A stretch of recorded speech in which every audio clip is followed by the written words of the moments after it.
Ladies, and yes, there are a few gentlemen, so welcome to the gentlemen as well.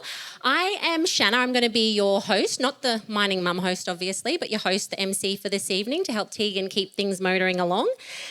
Tonight, it's been an absolute honour to have been asked by Tegan to welcome you to the Port Hedland Women in Mining Networking, hosted by the Mining Mum. I would, clap if you like, I would firstly like to acknowledge that this event is being held on the lands of the Garryata people. I'd like to pay my respects to elders past and present because they have walked these lands for hundreds of thousands of years. Their connection and their storylines have been what has allowed me the opportunity as a proud Wanyigara Bumley Kulgalgal woman to stand in front of you and have the freedom of speech to be able to stand up here and talk about equality, all thanks again to the Mining Mum. Some of the formalities for the evening: smoking, don't, but if you have to, you can go outside there. Fire, if there's a fire, we're supposed to find like a wavy sign. Again, just run. Phones, turn them off, please. We are live streaming as well. So if you are near one of these many cameras around, don't talk about stuff that you don't want the entire world to know about, because Tegan is live streaming. Tonight is a night where we're celebrating women in the mining industry. It's a time of that awkward diversity elephant in the room, which we will address this evening. It's also a night to network. So for those of you who have just joined the industry or wanting to join, there are lots of leaders in this room. I think there's a few flexi leaders here too, that can probably help get you in. So come and talk to me and I'll point you in the right direction. Many business owners as well. Make sure to speak to someone new. And for those leaders, we'll hear from women in the industry on some of the biggest challenges that we face and how we can improve inclusion. But most of all, belonging. So I would encourage you to take on board what's being said here and take it back into your small businesses or your large businesses. Now, on to the woman of the hour, our host, Tegan. Tegan's worked in the mining industry for the past 10 years, starting as a gardener and a civil technician, although she so kindly puts it as a shit operator. She was a supervisor, coordinator, and most recently a superintendent. She started the Mining Mum podcast to shine a light on the mining industry, sharing tips, tricks, and insight into the world that have previously been pretty low-key on social media. And she's now on a mission to support diversity in the industry the right way by empowering, supporting, connecting people in the right opportunities and showcasing our talent. So ladies and the few gentlemen that are here, let's have a big round of applause for Tegan, the Mining Mum.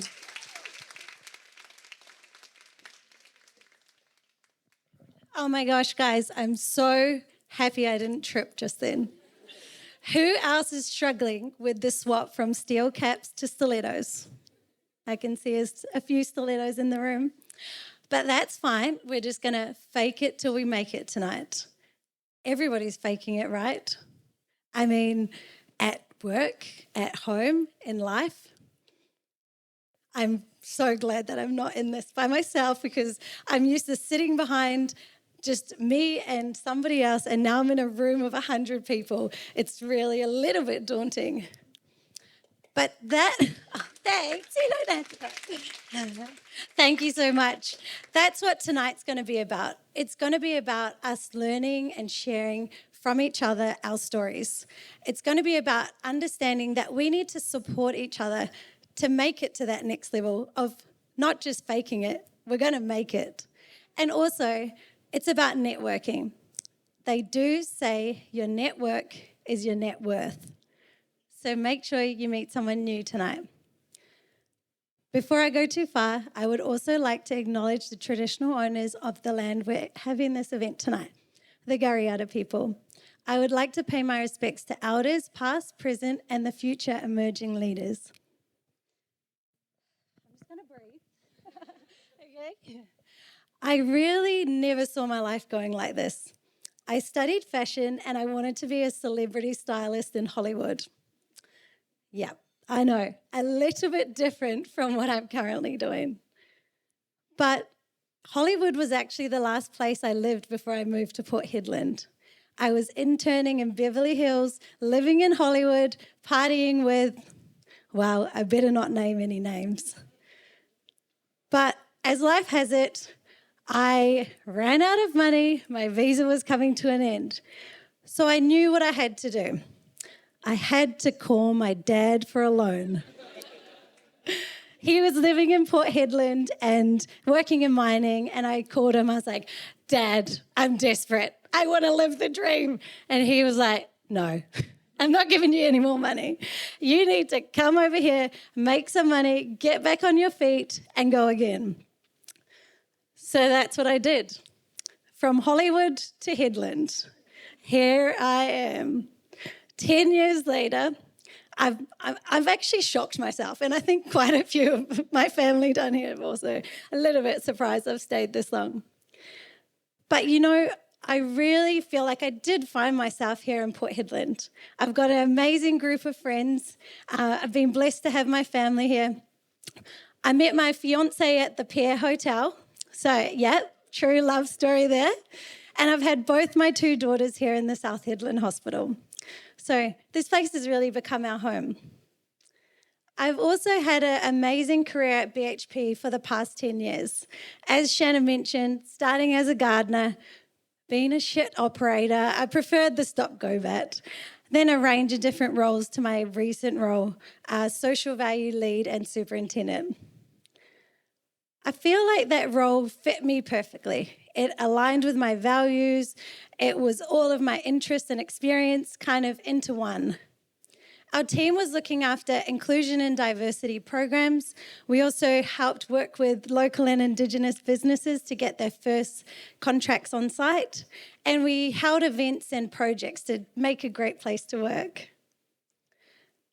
So when our roles became redundant a few months ago, I saw it as an opportunity. I'd just started the Mining Mum podcast and I was doing socials and it was starting to get traction. Plus, not to mention, the pay packet was a bit good too, to turn down the redundancy. But I saw it as an opportunity to believe in myself and back myself and, go out and do the things that I was passionate about.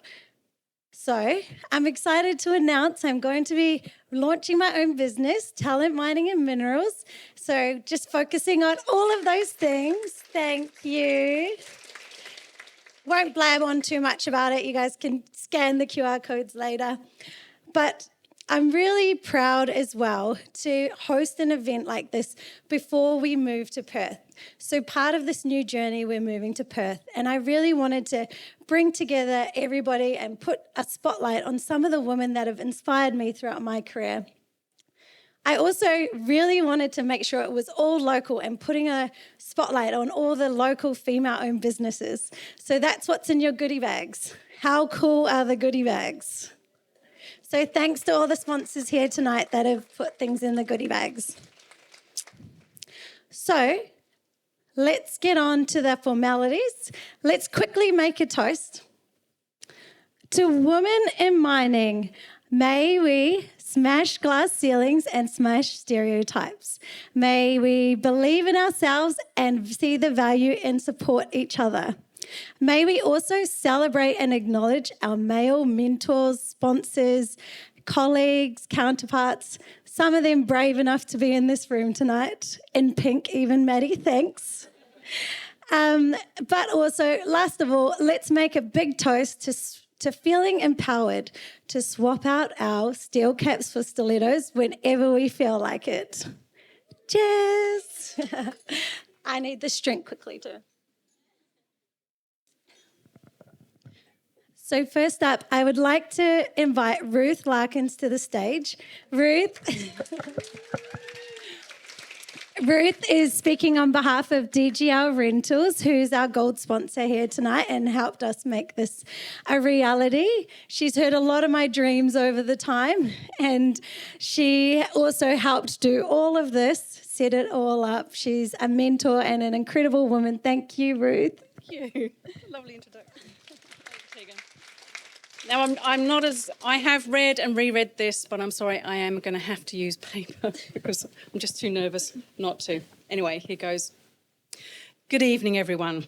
It is an absolute honour to stand before you this evening as the proud sponsor of this incredible event.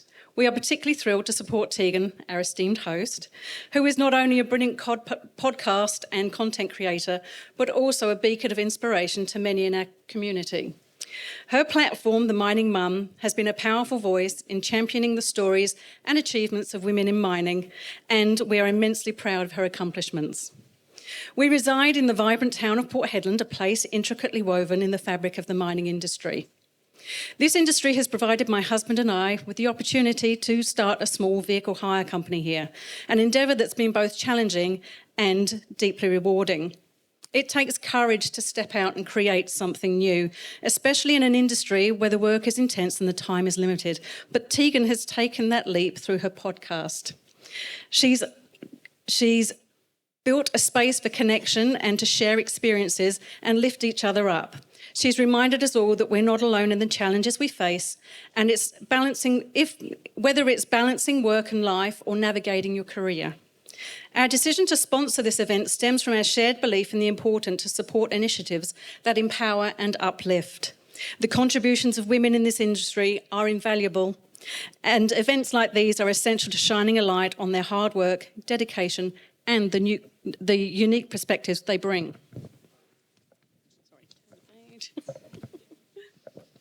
We know that the path to success is often fraught with obstacles, but it is overcoming these challenges that we find our true strength.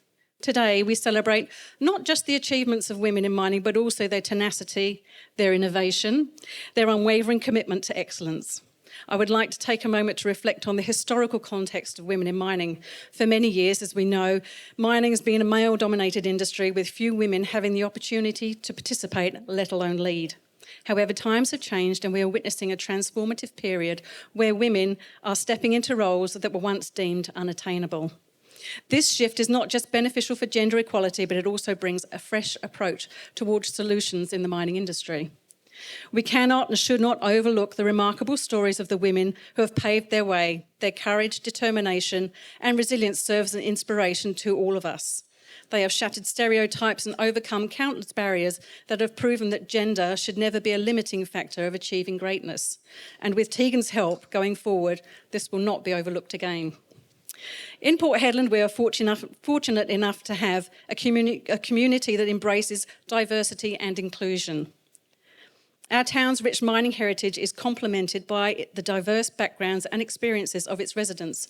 This melting pot of ideas and cultures fuels our collective growth and prosperity. It is a testament to what can be achieved when we work together and to support one another. Tegan's achievements with the Mining Mum podcast are a shining example of how one person's vision can create a ripple effect of positive change. By giving a platform to the voices of women in mining, she has fostered a sense of belonging and empowerment within the community. Her work reminds us that storytelling is a powerful tool.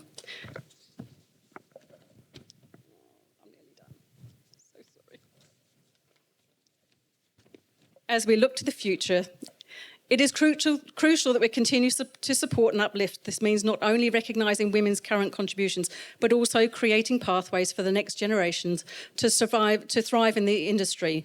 Mentorship, education and advocacy are key components in this mission. We must commit to breaking down barriers and ensuring that women have equal opportunities. In closing, I want to reiterate our wholehearted support for Tegan and her podcast. This venture embodies the spirit of innovation, resilience and empowerment that define the women in the industry. We are proud to stand alongside Tegan as she continues on this exciting journey, and we are confident that her podcast will make a lasting and positive impact on the lives of many women.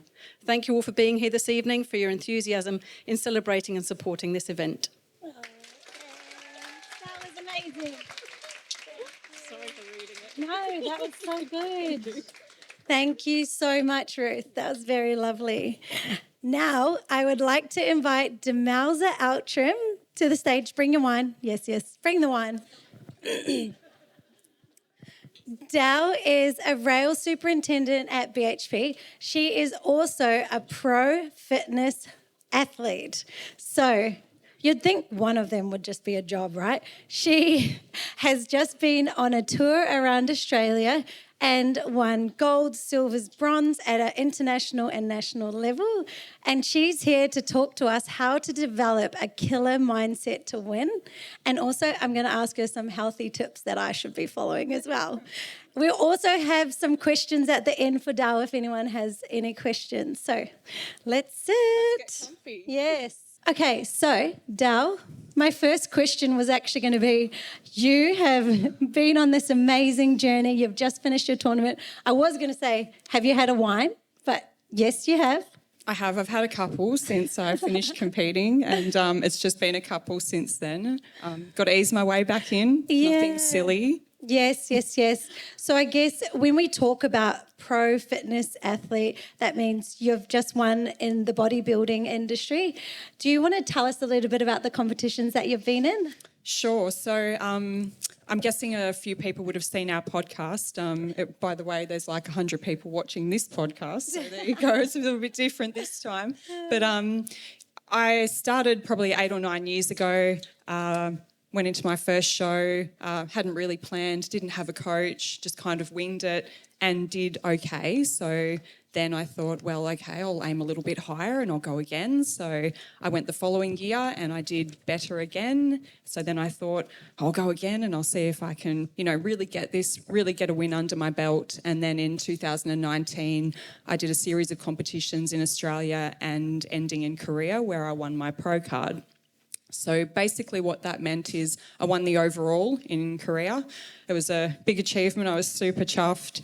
And I got off stage and I said to my husband, Danny, I think I need to do a pro show. And he wasn't all that thrilled because he thought that was going to be the end of it. So then a couple of years later, I did a pro show in Sydney and I won that. Then I thought that was it. And I didn't manage to fill the void that hobby had left. So last year I made the decision to go again this year, and I've just finished 4 competitions in a row about 5 weeks ago. That's crazy. Yeah, Thank that's you. amazing. And I didn't do too terribly, so that's good. That's so good. So being obviously fitness model, a lot of dedication. So obviously no food, no wine, no cheese, no chocolate. Talk us about the diet that you have to do leading up to those shows. Sure. So I know we said a little bit about this in the podcast as well, and everyone always asks me, what do you eat to get ready for a show? So without going into the real nitty-gritty and probably more towards the pointy end, in the last 2 months in the lead up to a show, you're pretty much aiming to keep as much muscle on your frame as possible, but lose body fat around that. So it is dependent on the person. However, doing this for quite a few years, I know how my body responds, and unfortunately it responds with very little food and heaps of exercise. So that's what I was doing. So towards the end, I was on anywhere from 900 to 1,200 calories a day, with certain protein, carbohydrate and fat grams to hit every single day, and I had to hit those targets religiously. I had a coach that I was reporting into on a daily basis to make sure I was doing all of that. I had to do 18,000 steps a day. Whether I walked or ran those was my choice. Wow. Being time poor, I was running a lot of them. And 4 weight training sessions a week with 3 cardio sessions on either a rower or a cycle. So it's a lot. And fitting that in around work. That sounds a lot, right, guys? So, okay, how, in terms of your mindset, what drove you to want to do that? And then obviously, keep going, you're so dedicated. What kind of tips could you give us to develop that mindset? Well, first of all, I think I've always had the sort of personality where I actually got asked this during the week by someone, what are my core values? It was my coach. And she let me know hers. And one of the first ones that came to my head was to do my best is probably the number one for me. Do my best in anything that I do or what I choose to do. So when I choose to do something, I don't take it on half-heartedly. I take it on fully, bull by the horns, and I go for it. Yeah. So I guess that's probably a personality trait. But again, when I start prepping for a competition or have my eyes on a prize, I put myself 110% into it and do whatever I have to do to get there. That's amazing. In everything, which is also Is that right, tiring. Danny? she does everything. Oh, sorry. All of a sudden. So, obviously, I'm not that dedicated, and I do want to lose weight and stay healthy.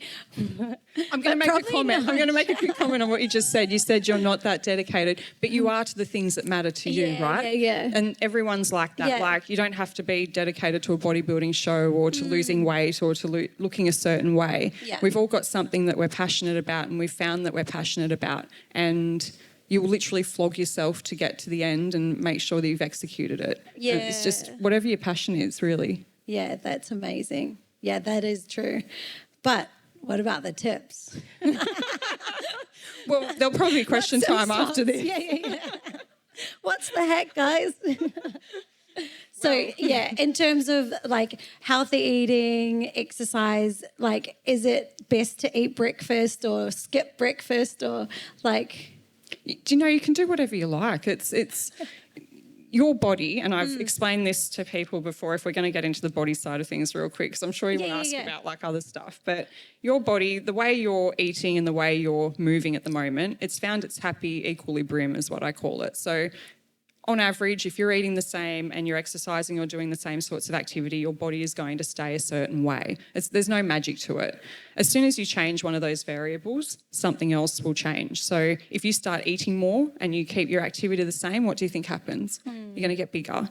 If you eat less and you keep your activity the same, you're going to get smaller. And your body will find where it's happy again and be that new normal. So I guess that's why a lot of people who give this sort of advice say to, you know, do what you can consistently, because it's that consistency piece that's going to dictate how you're going to look instead of fluctuating all the time. So bodybuilding is a very extreme thing. Yeah. You're aiming for a certain goal to be as lean as possible on stage. It's all smoke and mirrors. I know I said that in the podcast as well. It's all fake tan and, you know, beautiful Pumping makeup and hair and pumping up and all that sort of jazz. But off stage, you don't look very healthy at all, and it's not sustainable. So in 5 weeks, I've probably put on about 5 kilos, but my body had to get back to a healthy weight and a healthy functioning ability. So it's only temporary, this sort of stuff. You've got to find what is sustainable for you, and your body will land there. Yeah, exactly. Amazing. And so with all of this dedication outside of work, how do you implement that similar mindset to your job in the mining industry, in rail? Yeah, so it's exactly what I said at the start around just going in there and wanting to do my best. Like, it really is my number one thing with anything that I do. And, you know, it is a newer role for me, the rail superintendent position. I only took over from Jamie here in the audience in August, September.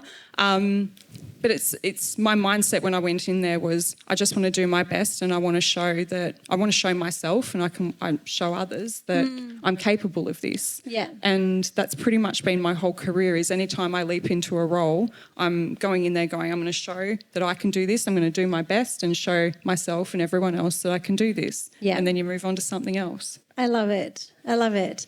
Okay, so in the audience, does anybody have any questions for Dal?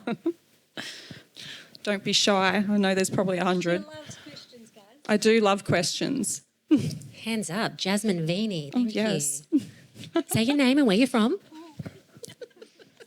I'm Jasmine Veeney and I'm from Port Hedland. Shocking. So Dal, when you take your mindset you do with bodybuilding, how do you put that into your work as well? So what sort of mindset do you bring into your work life too? Yep, so bodybuilding, it takes a lot of discipline, I'll say. I tend to not try and use the word motivation, because everyone's got their own motivations for different things, and my motivation for each of my seasons of bodybuilding has been different.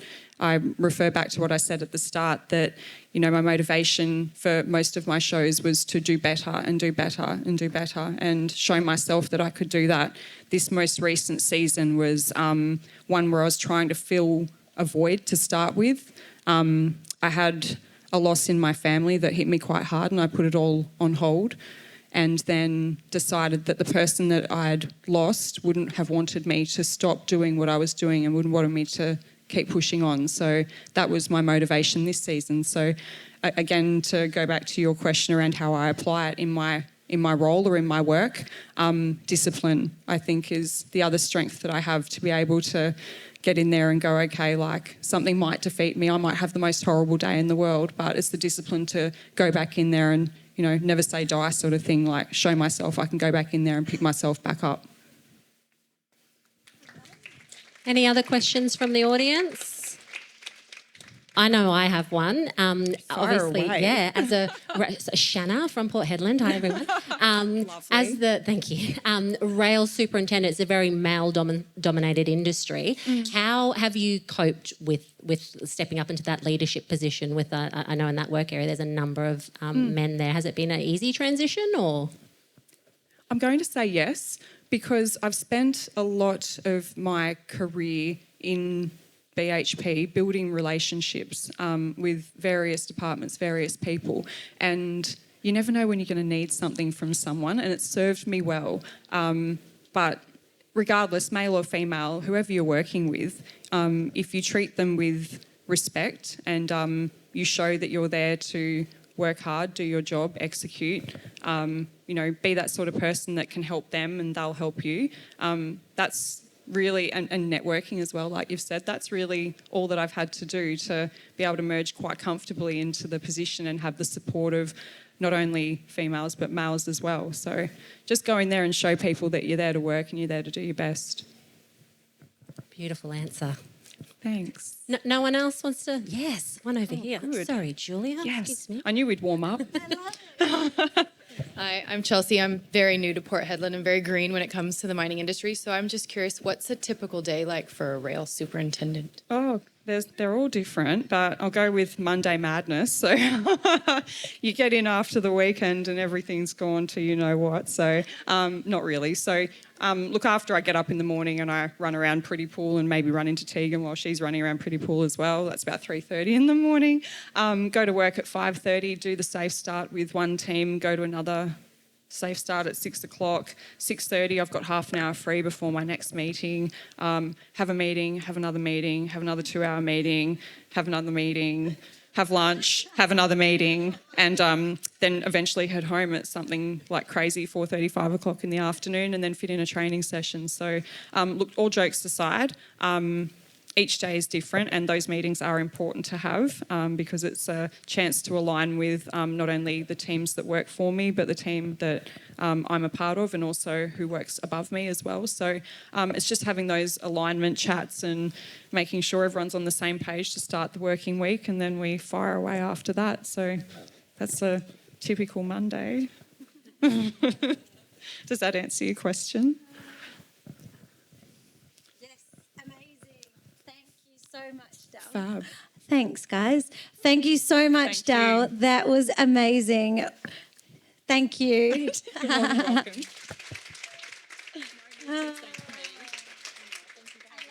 Thank you. Me again. Well, contrast of Del and Tegan running around Pretty Pool at 3:30 in the morning. I'm stumbling home from Shakuk Point at 3:30 in the morning. So that's why I look like this, obviously, and Del looks like that. So here we go.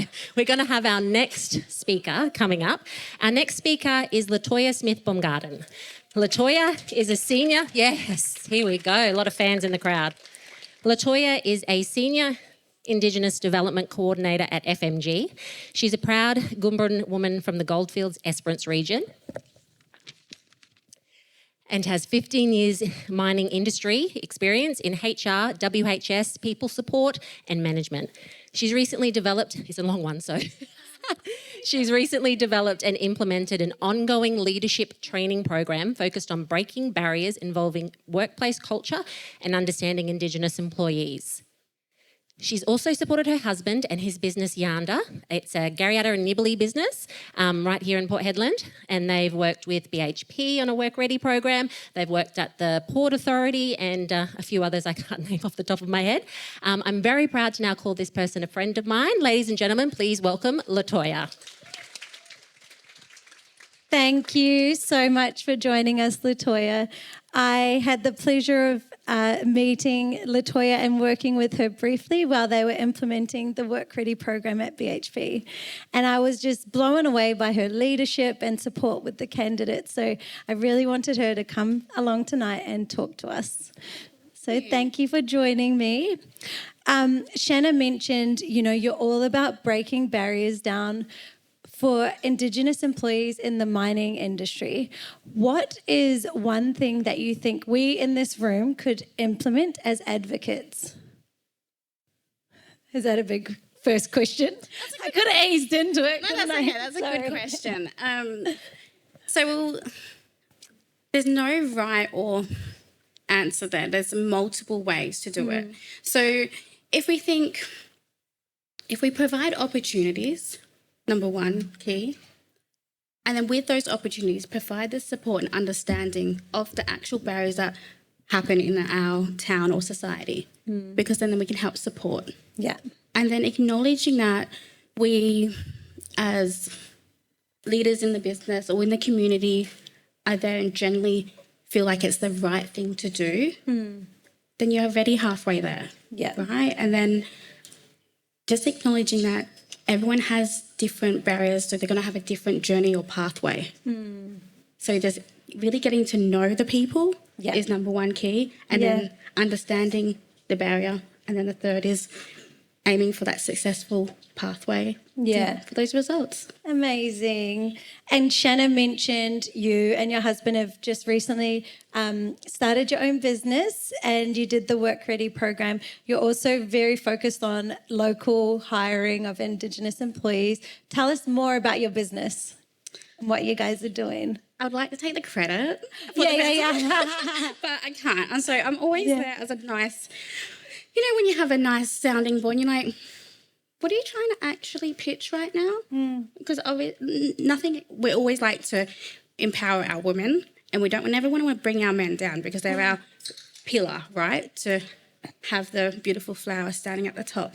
That's how I always say to the guys. So in the sense of when we were discussing this, Darren, he actually started the business back in 2019. And then I was like, what are you doing? We are about to get married next year. Now, this is not going to happen. Now choose if getting married next year or doing this. And he's like, and I was like, think about it very carefully because you may not have a wife if you choose the other way. So he did choose to get married, or prioritize getting married first. And then we moved here. And that's when it just exploded. Like he really had to take the time of, do I actually just stop working for the leading mining clients and drift off and back myself and take this opportunity on myself? And I said, what have you got to lose, right? Yeah. So he did do that, and I'm so proud because Darren and Mel, Garriata Nibbly business, 100% Aboriginal Torres Strait workforce has just exploded from sitting in the lounge room using one laptop. I love this story. Yes. And thinking, oh my goodness, we need to start getting this submission in like tonight. I was like, are we really going to do this? Yeah. Yeah, we are. And we did it. And I was like, okay, let's just, if it happens, it happens. This is the universe saying it's gone. We'll keep continuing. Yeah. And it happened. And it was just like, okay. I love it. Now let's get serious, get an office, and not work on a laptop in the lounge room. Yeah. Oh, I love that story. That's amazing. And for the people in the room that don't know what the Work Ready program is, do you want to, where we met, do you want to talk more about it? So the Yonder Group is a mechanical and hydraulic service, maintenance service for fixed plant and for the, this is not my expertise, so bear with me if it doesn't make too much sense, for fixed plant and hydraulics and whatnot. So that was their bread and butter. And this opportunity, we went into the Ready Work program. I'm like, this is amazing. There's so many opportunities we can provide for our local young people and other elder people who hadn't had the chances previously when they were young. Let's give this a crack. And so the Ready Work program was a 3 months traineeship, so a 3 months program that they got to learn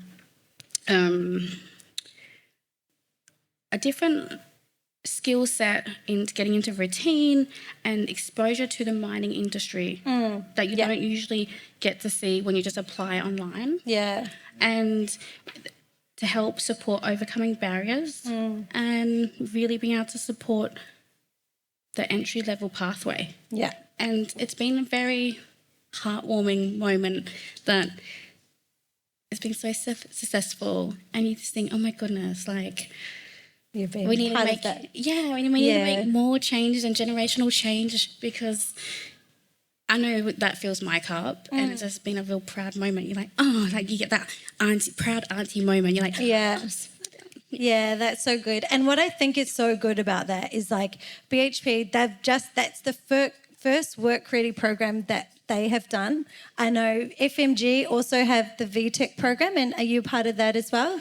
I was. However, I'm on site now, and that's what I love about our big clientele, like PHP and Fortescue, that you develop new set skills and you build your little networks within, and you move roles.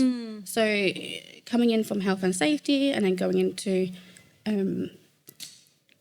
training and pathways, and now on site helping out Aboriginal and Torres Strait Islander people develop on site. So that's where I am now, and it's so great to continue that.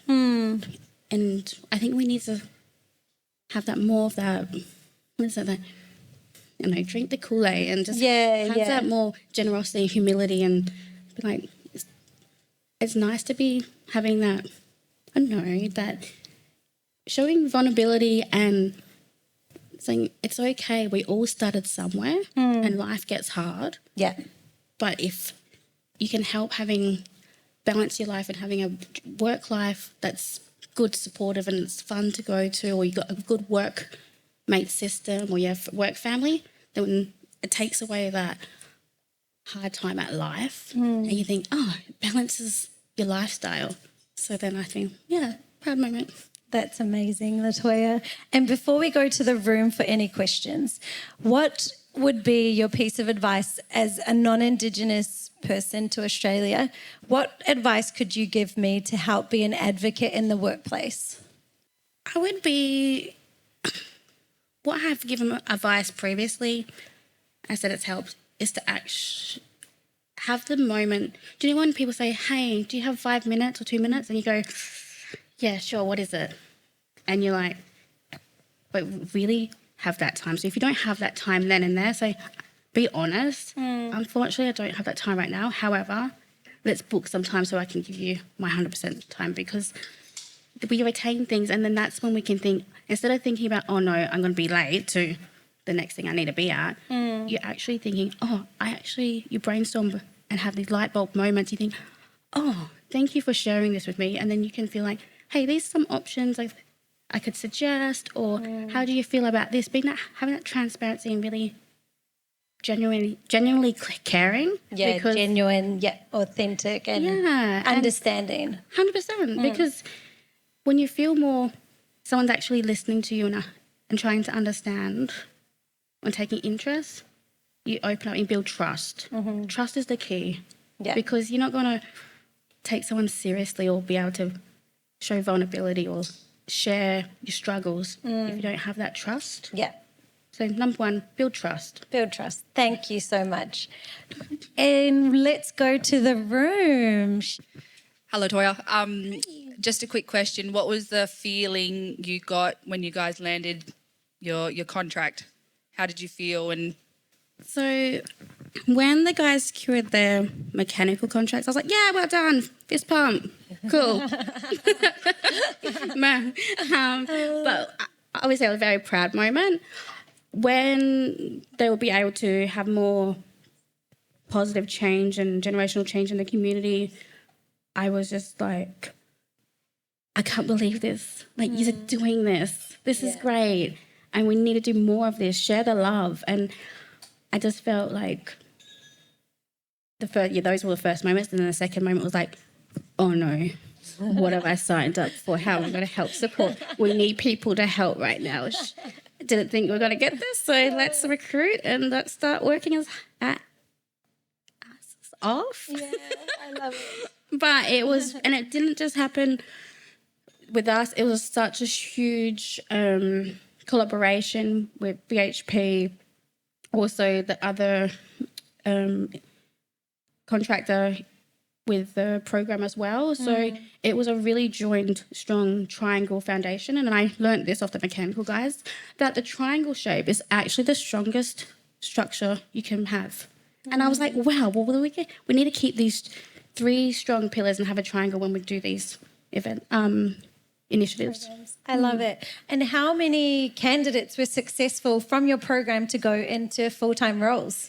We had the number of 11 that were granted the opportunity. That's amazing. It is amazing. Amazing. Yes, and they were all given an opportunity to be able to secure a full-time role. Oh, congratulations.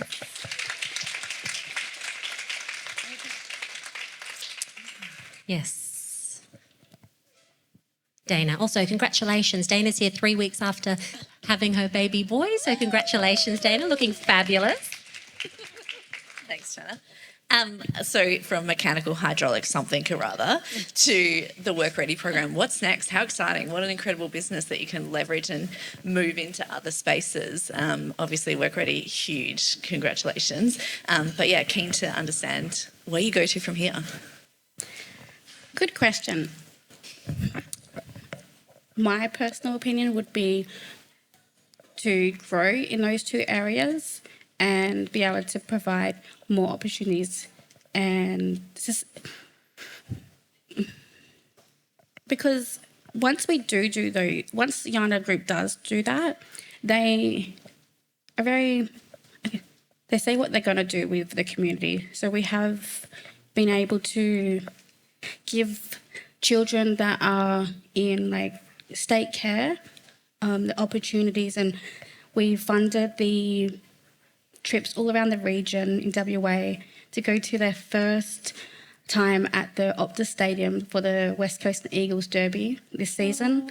And their carers were able to go as well. They went and met Nikki Winmar, a true leader, especially with the Indigenous players in AFL. And it was quite ironic because it was the theme of Black, Loud and Proud. And I was like, wow, that is just brilliant timing as well. And it just to change the perspective of this is more than this. You can jump on a plane, you can be able to travel around and come to the big city. And it's funny we say big city because Perth is quite small. But just having those moments, it was so beautiful. And I want to be able to do more of that for Yanda and to give those opportunities to I'm all about the kids, I'll be honest. And so that was really heartwarming and it really filled my cup again. So those are the initiatives I want to continue and be more bigger. And Latoya and her family have recently gone through something. We don't have to go into it too much, but I guess, did you want to talk through? It's, you've had such an amazing year of building everything up and then, recently a family tragedy. Yeah, it was a huge emotional change. So with everything happening, my personal career at Fortescue was going great, new job change, Darren and Mel's business thriving successfully, and I had fast pace as well from like April to now. And then we're like, yes, we need to go on this holiday. I need a break. Like I felt like I was working 24/7 literally. And I need at least 7 hours sleep when I come home because I turn into Godzilla. So,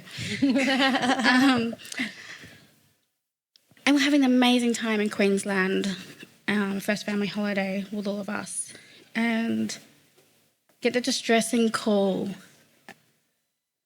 that the house is on fire, and I just thought, this isn't real. What the heck? Yeah. But I was like, okay, it's not going to be too bad. It's not going to be that bad.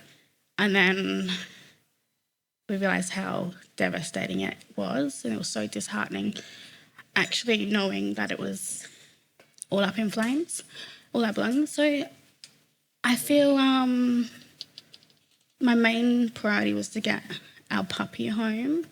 So we cut the holiday short, and our priority was to get everyone back to WA, back to Perth, all on the same plane. And then we had to take different flights back to Hedland. And so my sister and I flew up that night. So we landed in Perth that night. I think we slept like 4 hours and jumped on the plane to come to Hedland. And I didn't know how I was going to feel stepping off that plane on the tarmac. And I was like, okay, what am I going to do? In my head, I was like, yeah, I'm a logic thinker. Plan it all. I'm going to be fine. It's going to be, we'll just rebuild. It'll be fine. And so we spent days with family and friends looking for Coco. I think he went viral. We took him to when we found him, Coco went viral, and he was found, thank goodness. The support from the community was amazing. Like, he was so fast, no one could catch him. But they were spotting and ringing us, and I was like, oh my gosh, this is amazing, like having this wraparound support from the community. Just saying, I think I've seen your dog. It's right here. And everyone will be out looking. And we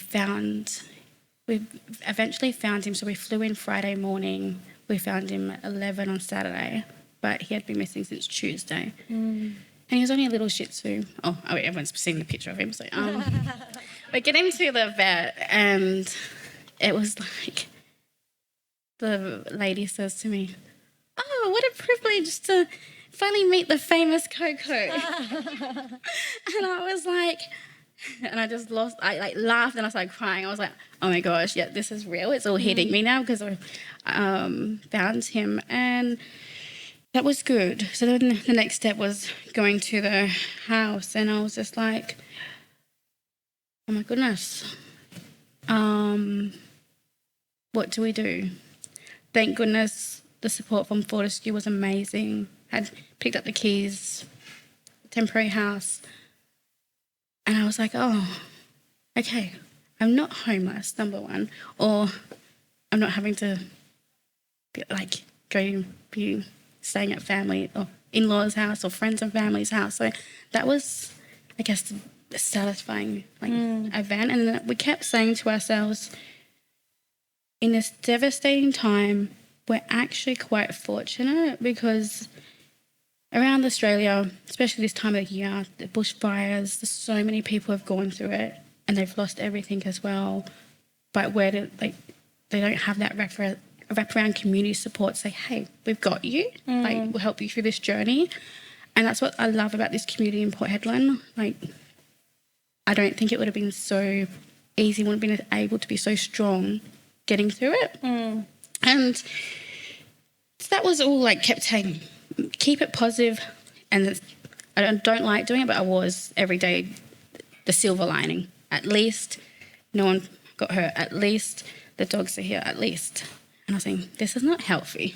Okay, I got to recognise this hardship right now. And I was like, oh, at least I got my suitcase of clothes with all my nice dresses. But then it was really weird going to the shopping centre. I'm like, my big holiday dresses. And I'm like, okay. Usually I go in a shorts and shirt. And I was just like, it is what it is. I think everyone knows. So, oh, well, it is okay. Yeah. So acknowledging that. So that was hard. But I couldn't thank the fire brigade, the family and friends, enough. Like, it was just amazing, and that's what I've been, again, can't thank them enough in the community. Yeah. It's been hard, but we're getting through it. Yes, and thank you so much for sharing your story. And a part of the event tickets tonight, we also had Latoya's family's GoFundMe, so people could donate when they brought tickets. And I'm really proud to say we raised $200 towards your family from this event. So it's not a lot, but I hope, you know, it can help. And obviously, Latoya, you're an amazing advocate for inclusion and very inspiring. So thank you so much for joining me tonight. Thank you You're for having amazing. me. Okay, we're going to. Oh, sorry. I'm getting I've up for you. We're just going to quickly go through those of you that, well, I assume all of you follow the Mining Mum, and if you don't, get your phones out and follow now. There was a social media little, what would you call it? Social media thingy-majiggy that you did, and you tagged all the businesses and whatnot. So what is it? Yeah, it was a like and share kind of tag your friends. Yeah, spread the competition. word, share the love for all the small businesses. So we'd like to announce that the $800 Pamper package has gone to Delphine Wilson. Yeah, Delphine. Oh, she's shocked. Who tagged her? She got tagged a lot, guys. And she tagged heaps of people. Come up, get your picture, So come Delphine. up. Oh, yeah, we got pics here. White and white. Oh, I love it. Don't trip. We also were very blessed, Tegan, with a couple of extra sponsor gifts. Yes. So tonight we have a $300 SMIC makeup voucher for the best dressed person in the room.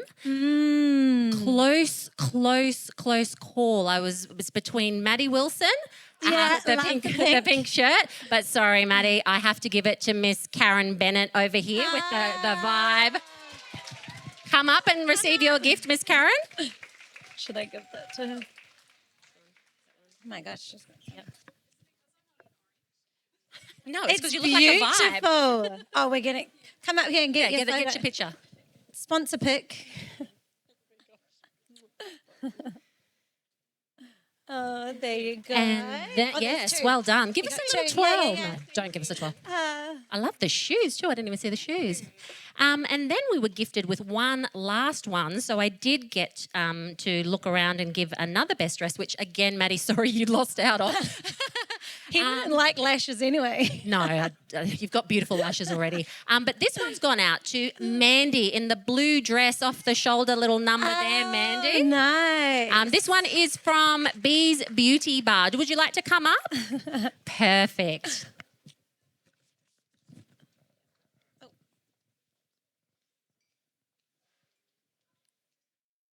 Oh, the platters are coming, guys. Here you go. Oh.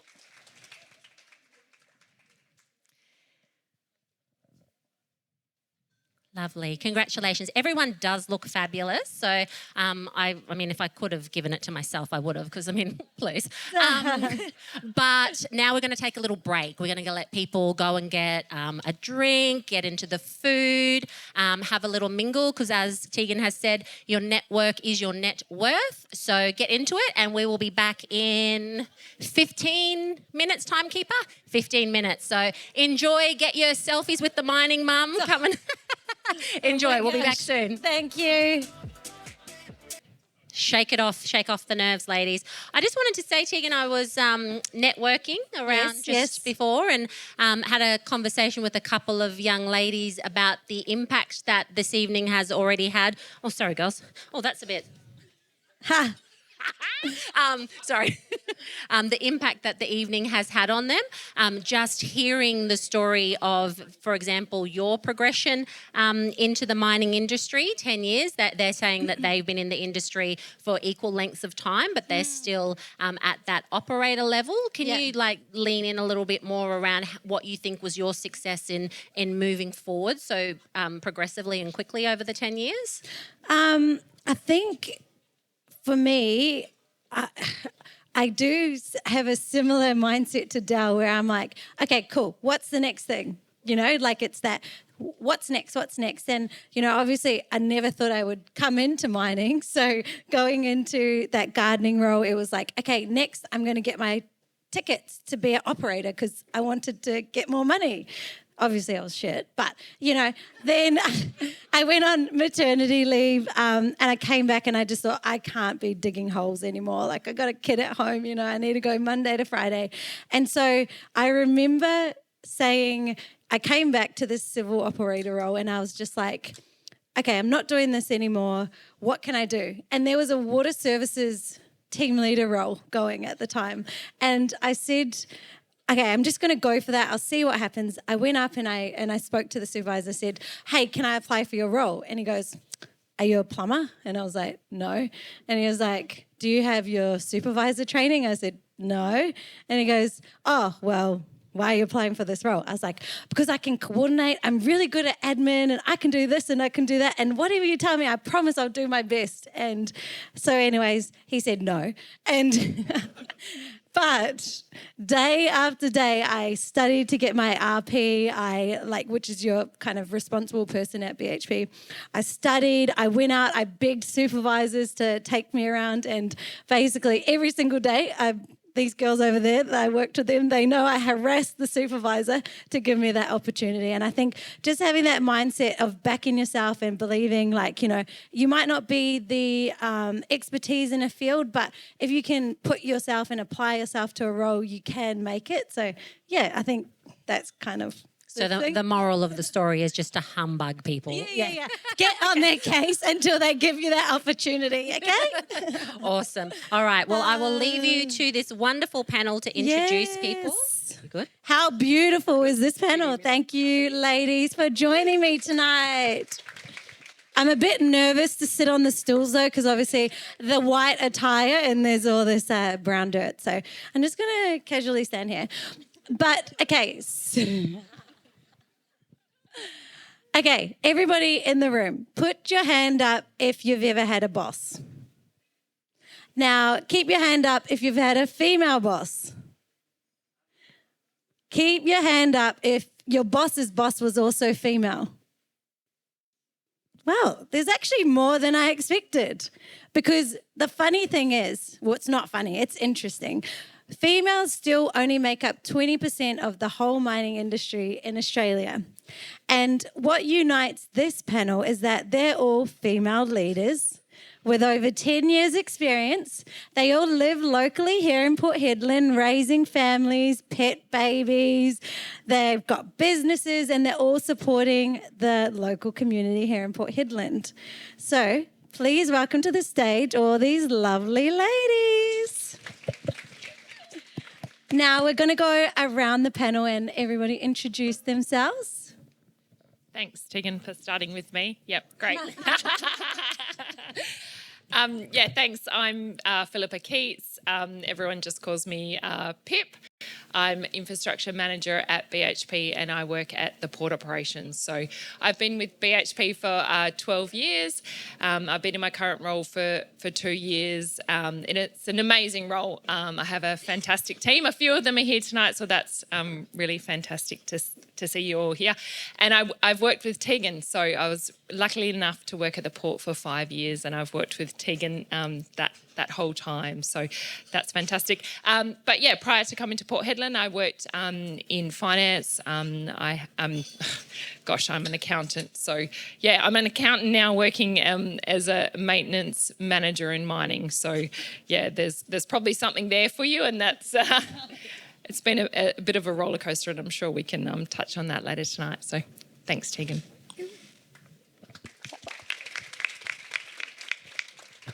Hi everyone, my name's Claire McNeil. I am a HR superintendent for Fortescue. I've been with Fortescue just under 2 years and have just moved up to Port Hedland nearly a year and a half ago. So live locally and absolutely loving it, work in an amazing team. A lot of them are here tonight as well supporting Tegan, which is wonderful. That's me for now until I get asked the hard questions. But. Yes, thanks Claire. I'm Kenley Wilson, better known as Nellie. I was born and raised in Port Hedland. I'm a local Aboriginal girl from my family from Roban. I am a co-founding business owner and a train driver still, I guess. I'm still train driving, just currently on parental leave. And I was been in the industry since I was 17, straight out of high school into a traineeship. And then my husband and I started our company nearly 2 years ago. So that's a new exciting journey for us. Thanks.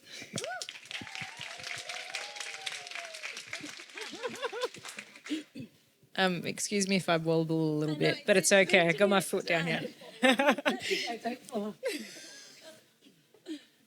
Hi everyone, my name's Jasmine Veeney. I'm a rail network maintenance superintendent.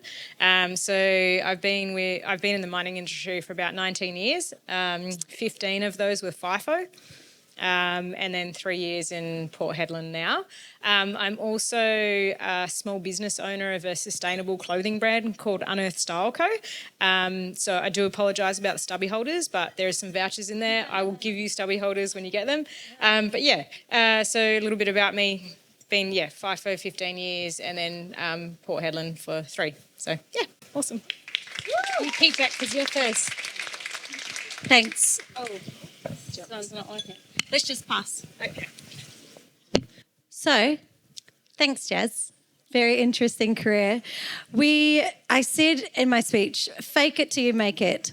I think a lot of us have suffered with imposter syndrome. Put your hand up if you know what imposter syndrome is.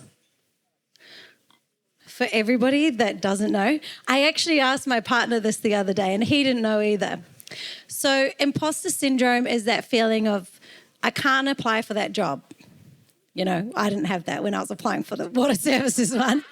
But it's that feeling of like, I'm not going to apply, I'm not qualified, I can't, start a business because I'm not a mechanical-minded person. It's that feeling of not good enough to take the next step. So what I want to ask Jazz, she mentioned she's done 19 years in the mining industry. She forgot to mention she also has a diploma of mining engineering and a master's of business. So she's pretty well qualified. She's worked in a lot of exciting different industries, FIFO and now in rail in Port Hedland. Surely you have not ever had imposter syndrome. It's funny you say that. I had to Google that when I got home. But when I did Google it, it was really interesting because, being a female in the mining industry, you go through those sort of things throughout your career that you're not good enough, you can't do what you need to be doing. So very interesting. When I applied for the rail superintendent role, I had no idea about rail at all, like zero ideas. I knew where Port Hedland was, but I didn't know anything about rail. So when I applied, the manager at the time said to me, he was like, oh, actually, I don't have a role for you right now, but can I put you into another role? And I was like, yeah, okay, what's that? So I had to kind of wait for 6 months before he rang me back to put me into that role. So 6 months had passed and he put me into what we call now the asset integrity role. So the asset integrity looks after grinding, inspections, all of that sort of stuff from Newman to Port Hedland. And one of the things that really scared me the most was our grinding was at like 75% compliance on our network, which is not good. Like we needed to be up around 95% compliance. So for me, not knowing anything about grinding and not knowing anything about rail, it was like, oh my God, what am I going to do here? So I think the thing for me was like, I knew I didn't know anything going into that role, but I knew the team that I was going into knew a lot about that role. So instead of going in and sort of being a superintendent that knew it all, I went in and being a superintendent as I'm going to explore, I'm going to ask questions, I'm going to try and get to the bottom of it to help improve this for BHP. So for me, it was like really trying to understand, like I knew we had really good people in the team and it was actually helping them improve and helping them to identify the gaps which we could work on as a team as well. So I think, I'll cut this short, but I think the biggest thing for me is like, even though you don't know that you're going into that, really look at the people around you and how you can lean on them to help you to get to where you need to be. So we really focused on our mission, our vision and our values. So those were the biggest things for us that really got to where we needed to be. Thanks so much, Jazz. Now, Pip. Pip was on my podcast recently and she had a bit of a viral clip. It went viral. And she was saying there's been times in her career that she has driven out of those gates crying. But she just goes home after a bad day, obviously. Not all the time. Just really. You have a bad day. You know, it's awful. You're crying. You're going out the gate thinking, I could never go back to site. But you get home, you pick yourself up and you think, I'm getting back in there. What tips could you give us to combat that imposter syndrome? Thanks. Look, going viral for saying that I was crying at work is probably something not that we shouldn't be celebrating. But yeah, tips for getting back in there. I think it's about rallying on those people around you and being okay with, like, you've had a shit day. And I have lots of leaders who share with me that they've had tough times in their careers and knowing that people have gone before me, right? Like this role, like other people have done this. Like I know the people that have been in my role and now they're successful people within BHP and outside BHP as well. And I look to them and I think they're just a normal person. Like what do they do? How do they get back in there? So I think that just like people have gone before me, it's okay. And it's okay to make mistakes. And I look back on all the hard times in my career and I've had some really hard times in my career. And I think, shit, that was, I didn't think I was going to survive that, but I did. And then I look back and I was like, laugh about that now. I was like, wow, I thought that was the hardest time of my career, but like I got through it and I came out the other side and now we laugh about it, right? So that's one thing is like looking back, you'll always get through it. People have been there before you, they've done that, they've succeeded, but also like relying on those people around you and being super vulnerable to pick up the phone and just say, fuck, I've had a shit day. Jamie, I see in the crowd nodding at me, she's been on the end of the phone to me before being like, wow, how will I do this? And she's like, we'll get back in there. We'll be there together. So relying on that network around you. And there's so many people in this room as well that we're networks for each other. So yeah. Hopefully no more days leaving work crying in my car. Thanks, Pip. Claire, our daughters are in the same class. We also both have 2 daughters. I've seen you a couple of times having meetings in the car before doing pickup or running in. We've both been in that same position. How do you, as a superintendent and, busy lady and mum, manage all of that when people want your time? So you're saying I manage it well? Is that part of the question? Oh, okay. Well, yeah, look, it is definitely a juggle, and I think I'm not alone in this room that we all definitely have a juggle. I have one daughter at daycare and one who is in, young Wheelers class. And on the weeks that I have them, so 50-50, I have to drop them at school. I pick them up from school and then try and manage a 12-hour day in there as well. So I'm very, very fortunate. One of our values at Fortescue is family, and I have just seen that in its truest form with my leader and with my company and all the leaders really. I was thinking about it before when I was thinking about this question. I thought I've actually got more than just this transactional contract with Fortescue. I have a contract that they understand my role as a mother and my obligations to my family, and in turn with the flexibility that they give me, I want to do really well in my role as a HR superintendent and really add value in that. So we have almost like this mutual human relationship that is allowing me to do those drop-offs and have those pickups. And I know that everyone is not fortunate to have that, but I think one thing that I've really done out of that is to become an employee that really does add that value and does have that flexibility. And as a leader, I try and do that now for my team as well. And with the juggling side of it, yeah, certainly there's days that you don't do it 100% well, and you definitely have, as Pip said, some of those oh shit moments. And but it really does take a community. And I have never lived in a small town before. But since the day that I got here, I have just felt part of a community. I've had, mums in this room go and pick Raya up from school when a meeting's run overtime. I've had Remy get taken to a friend's house for a couple of hours while I finished off something at work. No one has ever said, oh, no, I can't do that. And same with me. I'll take, some kids to my house after school. And I think that just makes the huge amount of difference. And we've spoken about networking all night. So if there's anything that you can take away from tonight, it's definitely build a network. Whether you're a mum, whether you're not a mum, it doesn't matter. Just have people that you can rely on, that you can trust and have around you. It just makes such a big difference in this community and trying to juggle whatever it is you do outside of work. Thank you. Now, Nellie, you have started your business with Maddie. You've gone from employee to employer. How has that changed the dynamics of your family? Sometimes for the worst.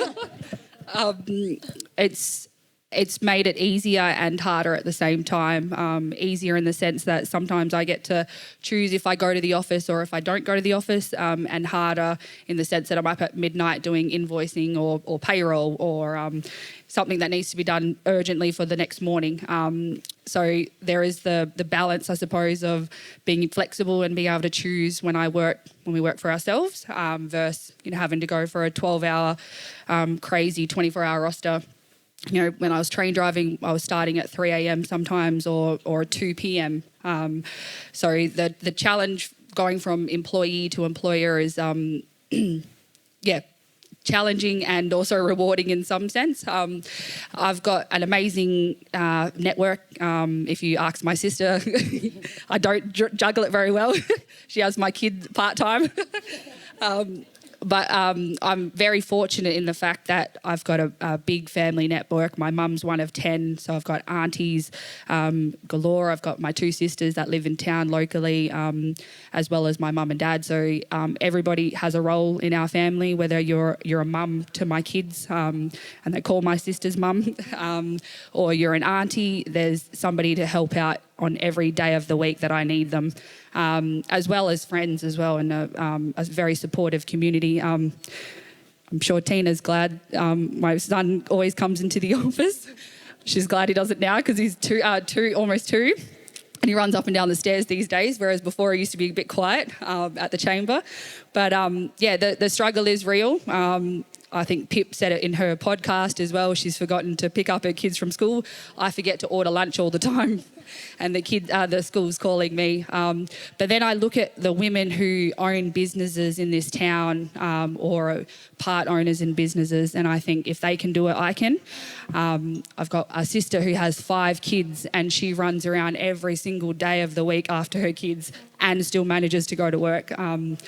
And I've got another sister who's got 3 kids, and she's a big director of a massive civil company. So I know that if they can do it, I can, and we all share the load. So, Oh, that was amazing. That was so good. And Nellie, and the lead up to this, you shared a story with me where back in your train driver days, you said that, you'd worked your way into those supervisor roles and somebody actually attacked you over getting a job over them. Tell us about that. Yeah, that was a fun time. I'd just come back from a really traumatic time in my life. And I said to my husband, I'm looking for a fresh start. I didn't want to be a train driver anymore. I wanted to move on. And I said, I want to apply for this role. And he said, go for it. Like, it's, who cares? Do it. You've got nothing to lose. So I applied for a supervisor role in a very fresh program that the company ran at the time. And it was called Rail Academy. And it was basically hiring fresh people off the street to become train drivers, exactly the way I started. So I was really passionate about it because I was a 17-year-old girl coming off the street into a train driver traineeship. And so I was really passionate about this role because I know what it felt like to come in with 0 experience, and I wanted to help build this program. So just come off the 8 months leave of, a very traumatic time for my family and I. And applied for the role. I ended up getting it. Super, super happy. I was so proud of myself. And then I get in the car and I was telling who I thought at the time was one of my mentors. This person actually trained me as well. So I was really excited to tell them my progression story. And they turned to me in the car and said, "How the did you get that job over me?" And I was really taken back by it, actually. I did not expect this from this person who was almost in his 60s. And then he continued to rant on about how he should have gotten the job and how women are coming in and taking over. Like, bro, I'd been in this job for 10 years. I don't think I'm just coming in to take over.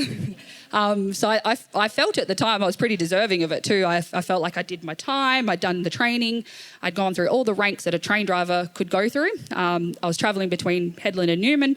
I'd also become a mum as well, so I had 2 kids at home. So it was a perfect time to move into a different role. And you know, when you're in that position where you're just so dumbfounded that someone you held in a high regard says something to you, you freeze. So I was really uncomfortable. We weren't in a place to just get out of a car. We were in the rail yard. So I was like, can you please take me back to the office? And I just started crying. And then I got out of the car and I called my husband straight. I was like, this just happened to me. What the hell? And I got in my car and I just went straight home. I was so dumbfounded. And that really crushed my confidence. I suppose because I'd just come back from that time of my life that I needed a fresh start, and I was really keen to get it going. And yeah, the soul crushing of that was really hurtful, and it made me leave the company. So I did the role for 8 months, and I didn't feel like I was doing a good job because I consistently had this person in the back of my head, and I ended up just leaving the company for a period of time. I came back eventually, like everybody does. But yeah, it was. I've grown from it, I've learnt from it, and I've moved on. That person no longer sits in the back of my head. Continuously say that I'm a successful business owner with my husband, even if we may not be in the end. And I still love what I was doing with train driving, and I may or may not go back to it. I haven't decided yet, but the journey I'm on now, I'm happy to be on there, and I'll keep going until we can no longer keep going. I love it. Thanks so much, Nellie, for sharing. Look at you now. That's all we can say to him. Jazz, you, as we mentioned, have had a bit of a crazy journey. You've been in construction, load and haul, drill and blast. Does anyone even know what these things are? No, joking. Drill and blast, and also fixed plant control. Yep, and rail now. So you've had a crazy career over that time. Have you ever had a similar experience to Nellie where you've had to feel like you prove yourself? You've had to feel like you prove. Tough question. No. Yeah, definitely. I'll talk about when I first became a superintendent. So I was working at Mining Area C. I was there for 10 years, and I was like trying to branch out, sort of move from a supervisor role into a superintendent role. So I was seconded to Yandy as a mining superintendent, and there was two people there. So there was another counterpart and myself applying for this one role, basically. So we both seconded into that one role to obviously get the role at the end of it. Does that make sense? Yeah. Okay. I worked my ass off. Absolutely worked my ass off. So I was the one that would stay up late at night, very much yourself, Nellie, like stay up late at night, try and get stuff done, like we had investigations that needed to be completed. We had people to, development, performance manage. We also had people that we had to, help develop them in their careers as well to go to the next level and stuff like that. Whereas my counterpart was always at the front of the meeting saying, I did this, I did that, I did that. And it was really interesting because I would always keep quiet in those things. I would never say that, wait a sec, I was up until 1 o'clock in the morning trying to get this investigation done or doing these actions. I never would say anything. But you know what? It kind of paid off because when we went back and looked at all of the things that I had done, there was my name on everything. It wasn't the other individual's name on anything. So for me, I worked really hard to get to where I needed to, but that was because I had that drive and I had that passion because I love what I do, and I knew that I would be a good superintendent. It was really trying to prove myself as an individual, but also prove that I could actually do the role too. I got the role in the end, which is fantastic. Still here and enjoying BHP still, so thank you. Amazing. Thanks, Jazz. Now, Pip, we're going to... I pick on Pip, don't I? Sorry, guys. But we're going to address the elephant in the room that Shanna was mentioning, the diversity metrics. So Pip was one of my only female bosses. I've had 2 in the last 10 years. What do you think everybody in this room could do to champion diversity? Great. Thanks, Tegan, for the tough questions. And also thanks, Nellie, for reminding everyone that I left my kids at school and totally forgot about them. So cheers for that, Nellie. Jesus Christ. But I mean, hands up, who's done that? So, yeah, there's a few of us and we're all running in the school gate together, and I think Claire spoke about that community piece, and I think that's really great up here is, we see each other running into the school gate all the time and trying to get our kids, and we know, we've been there. So getting back to that tough question, I don't think I can say pass, can I? Joking. Okay, so diversity, it's a hot topic, right? And it comes up a lot, and I think it's very prominent in the mining industry because we have... the companies have set targets and they say, numbers, and they put figures to it. And I think anytime you do that, then people start measuring you. So you put out a figure and people start measuring you to that. So for BHP and at port operations, we're only at 30% female diversity. So that's actually not a huge part of our operations that is female. And also when you talk about diversity, it's not just female, it's people from diverse cultures, backgrounds, different upbringings. Putting me into, a maintenance manager role is diverse, right? Because I'm not a maintenance manager. So, yeah, I think that is it's a challenge as soon as you put a number to it. But I think what can we do here is just recognise that and be open about it and do what we can and, lean on our entire workforce to think about what initiatives that we can do to bring diverse candidates into the workforce and keep highlighting that diversity is a great thing. Like, people think differently, and to be a world-class, production, port operations, most productive port in the world is what we talk about at BHP. We will never, ever get there unless we have a diverse workforce that thinks differently. And this industry is moving so quickly.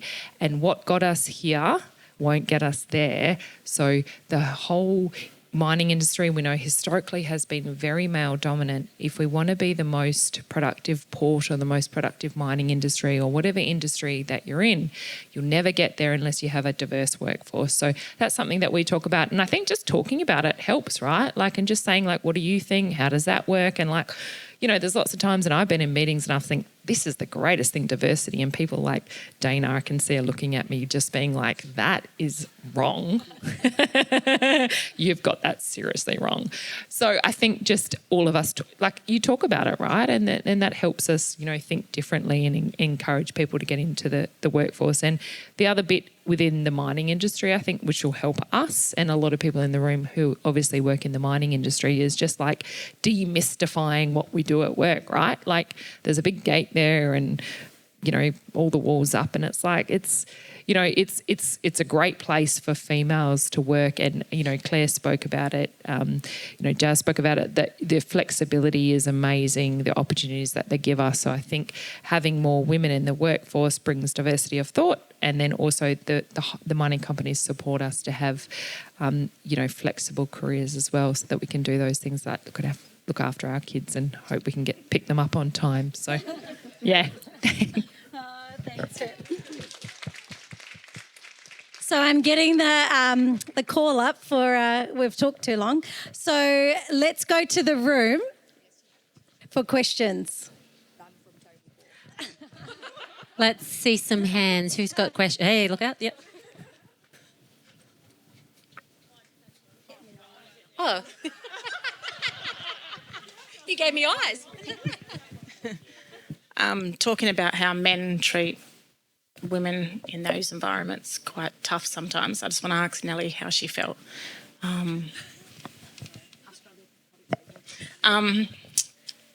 I remember she came home one day and said a male said to her, threw a tea towel at her and said, "Go back to the kitchen."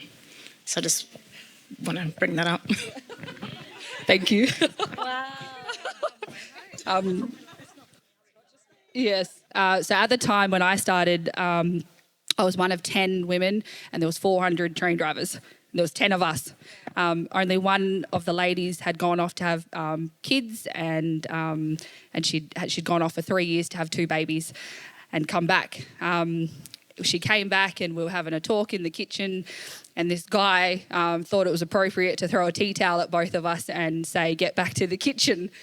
And I think he was genuinely being serious. There was no laughing after the fact or anything. I was 20, so I hadn't had kids yet, and I didn't even work in a kitchen. My mum did everything for us. So I wasn't even a domestic wife at that stage. My husband and I were together, but I was definitely not domesticated. So I found it really interesting. The lady that I was with, she'd been there for 15 years to me, and she said this is just the normal.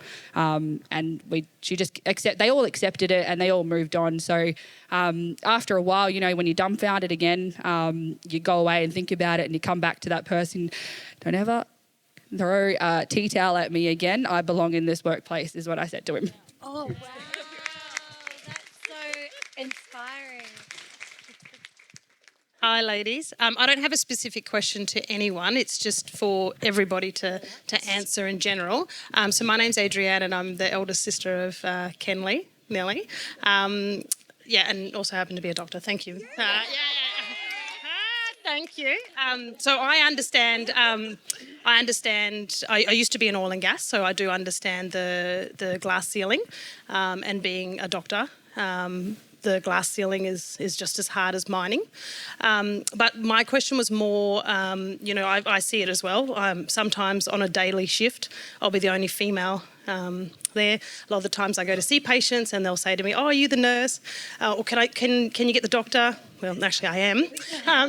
Things like that. But from a health point of view, you're all wonderful, incredible women that have achieved and broken glass ceilings, and a lot of women here. I'm very, I feel esteemed to be in the room with so many accomplished women.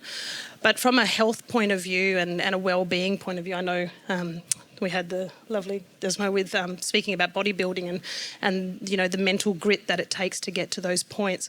What do you all do on sort of, you obviously stay up till 1 o'clock in the morning and do all these things, but is there things that you do to sort of wind down? Like from my personal, I come down, same from a hard day's work, and I try to do meditation and mindfulness and, so that you can take a bit back to yourself, because even as being a mother and being a wife or a partner and all those sort of things, it's really hard to juggle. So how do you take time for yourselves, and what things could you give as advice for other women?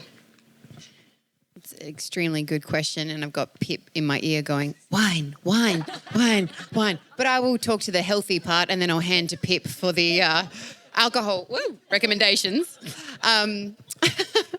That is actually an excellent question, and it kind of ties into my earlier response around the juggling.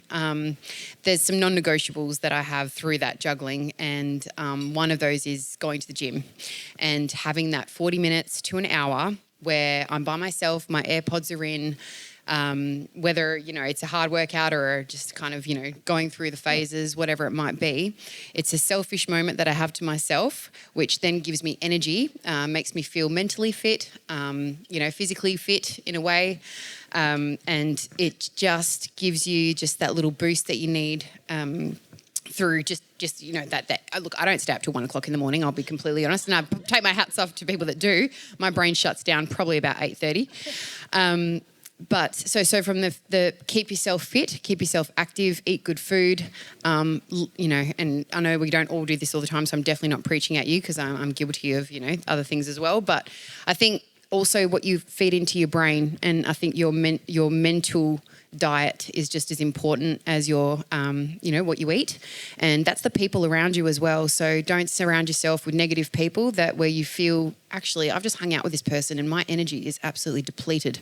Limit those people in your life, and just as you get older, and as I've gotten older, my circle has definitely gotten smaller, and I try to keep people around me that have the same values and are integral and, you know, just bring really good energy to your life. So I think those things, keep fit, keep healthy, feed yourself a good diet into your mental state. And I think also being able to reach out when you're not doing well is a huge thing, and not enough of us do it. And I think a lot of our companies like BHP and Fortescue, and I'm sure a lot of companies like FinMech and the others, they would have, you know, EAP programs and support programs, and don't look at it as a stigma. Reach out to it, take advantage of it, because just talking to someone who's objective will just be a breath of fresh air. I've done it in the past myself when I've been through some tricky times, and it's really, really good. So I think if you do those things, it should help you in the other areas as well. And then back to the community thing as well, obviously. Cool. Thanks. Any other questions? I got a question. I think for many of us in this room who are whatever industry you're in, health, mining, business, wherever you come from, a lot of us are progressing in our careers and so forth. And Pip spoke to the diversity in business. And you know, I'm interested to know like how we change the lens on how that's communicated out to people that aren't as much on the, I guess, the diversity bandwagon, and they just see it as a push. You know, I've often been told in my career, well, you tick 2 boxes, so good for you, like you'll get ahead. No, like I work very hard to get where I'm going. So how do we go about, like everyone in this room, go about changing the lens on diversity in the workplace and the increase in the numbers? Jazz, you've got the microphone. I think Latoya actually spoke to it really well before. So like, you know, the work ready programs and, you know, like bringing you diversity into their leadership, sorry, am I not speaking? Is that better? Okay. Thank you. So I think we've got some really great programs around to actually bring new diversity targets in and diversity people into the industry. So I think, you know, the Work Ready program, our apprenticeship programs, but also people who might not be sort of at that sort of age limit. I think there's definitely some other aspects of, you know, applying for roles and actually seeing, you know, like, don't be scared to apply for it, because you actually will probably, like, there is an opportunity for you to actually increase in your career and also explore different options as well. So back to the question. So back to the question, I think, we really need to look at a different lens and look at different ways of bringing diversity into our businesses. And some of those could be different ways of, say, like, you know, with families that have children and stuff like that, is flexible work. There's a lot of flexible work options out there, but also looking for businesses and teams that actually are adaptable to bringing those into the industry. I know there's a lot of teams out there that do look at those sort of things, but it's also networking sessions like this where you can actually reach out to people and say, what is around? So really good opportunity to talk to these lovely ladies up here, but also talk to a lot of other people in the room as well. There could be some amazing opportunities around as well. Thank you. Awesome, thank you. Cool. So thank you so much to these lovely ladies for joining me. They have to leave us all with one piece of advice. Just really quickly though, like 5 words.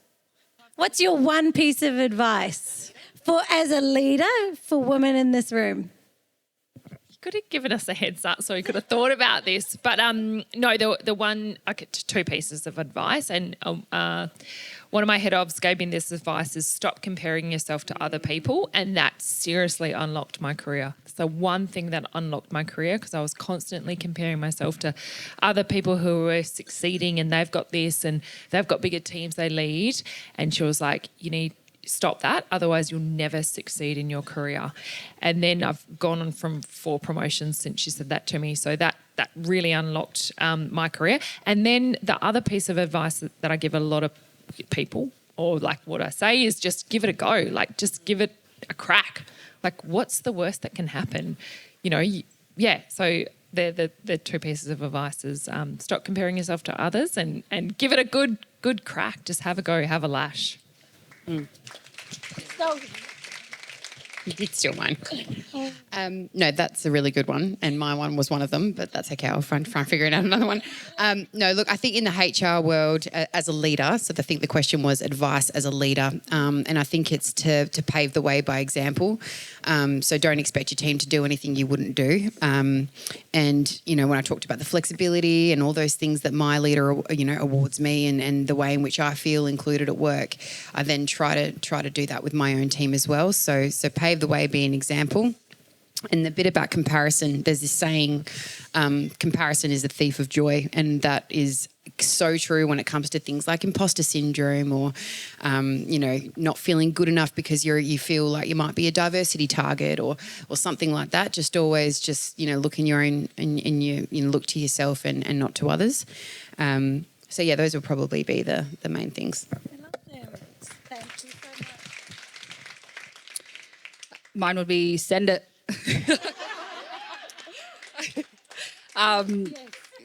Basically send it. Give it a crack. Exactly what Pip just said. My husband and I always say to each other, if it doesn't work out, what's going to happen? We'll just go back to our old lives and it also lead from the front. Exactly what you said, Claire. We'll never do or we'll never want our people to do anything we wouldn't do. So lead from the front and send it.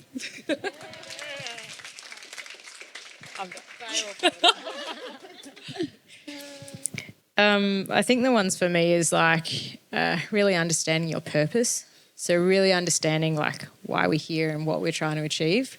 And then the vision. So the vision, bringing the team along and understand the vision, where we're going, and then the values. So really sticking to your values and understanding the values and working with your values with your team. Thank you so much to these ladies. Let's give them a round of applause. Thank you so much. I'm going to put this down. Don't fall off the stage. Yeah. Beautiful. Thank you, ladies.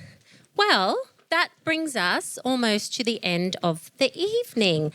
I think a lot of us are probably feeling very inspired, or hopefully we're feeling very inspired. There's a lot to take away from each person who got up on this stage this evening. I think the biggest thing that Tegan said to me was that she'd like everyone to go away and really reflect on some of the conversations that have happened, take them back into your workplaces, into your homes, talk to your friends, talk to your partners, talk to, your young girls, your young boys. There's so many lessons that we've learnt from each and every person on this stage, right? So want to do a bit of a call out and a last toast to Tegan for her vision of throwing all of this together. So it's only small, but thank you. Congratulations. You. And thank her for letting us be a part of this evening, and thank all of you for coming to attend. This vision went from a podcast to this amazing evening, and now obviously the new business. So if you haven't scanned the QR code, please scan the QR code. And a huge thank you to Tegan for an amazing night. And a final toast before you give your final words. I guess it's from Hollywood to Hedland. Congratulations. So cheers to everyone, and thank you for putting up with me. So thank you so much. And firstly, let's just say thanks to Shanna for bringing the vibe. It's actually her birthday tonight, so let's have some shots later on, everybody. But honestly, thank you all for being in this room tonight. I'm going to say a few quick thank yous. Firstly, to all the guest speakers, so inspiring, authentic, amazing. Also to DGL for sponsoring me and also painting all of this and help do the goodie bags and look after my kids and make this happen for me as well.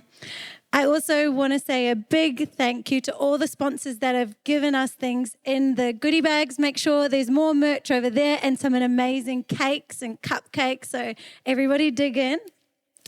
And lastly, I want to thank my partner. He couldn't be here tonight.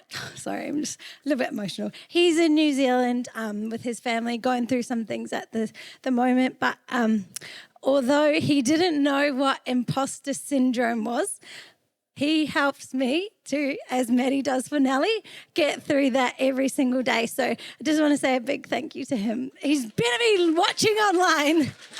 He better be streaming. But thank you guys so much. I have shivers and I hope you all felt it tonight.